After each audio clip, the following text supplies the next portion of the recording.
Hey, Zamani with Build Brothers Roofing and Solar. Started my digital inspection. We're at a property in the Del Cerro area. And we always like to start underneath the eaves just to get an idea of the condition of the wood. And these eaves are actually boxed in with stucco, but you can see the fascia board and a little bit of the shadow board underneath the drip edge here.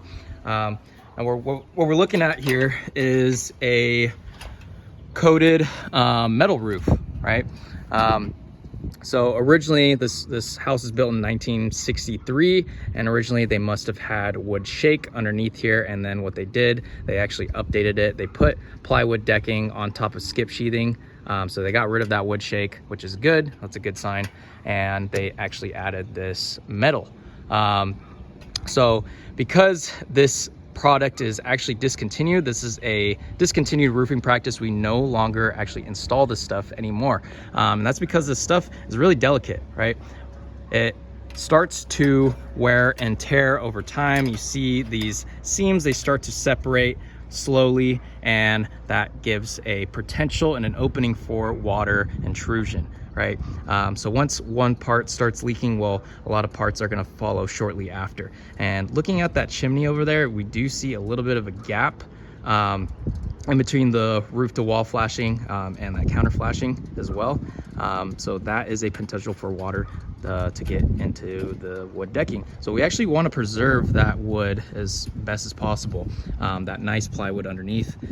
So two options that the homeowners can go forward with.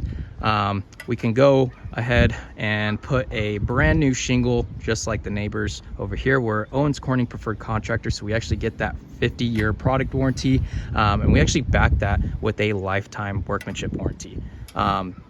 And before we put those new shingles on, we want to address any rotten wood that needs to get replaced underneath this metal, right?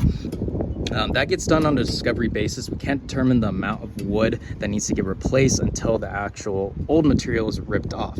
I wouldn't expect too much wood replacement needed on this roof, but again, what we can do, we can prepare for the worst and always hope for the best, right?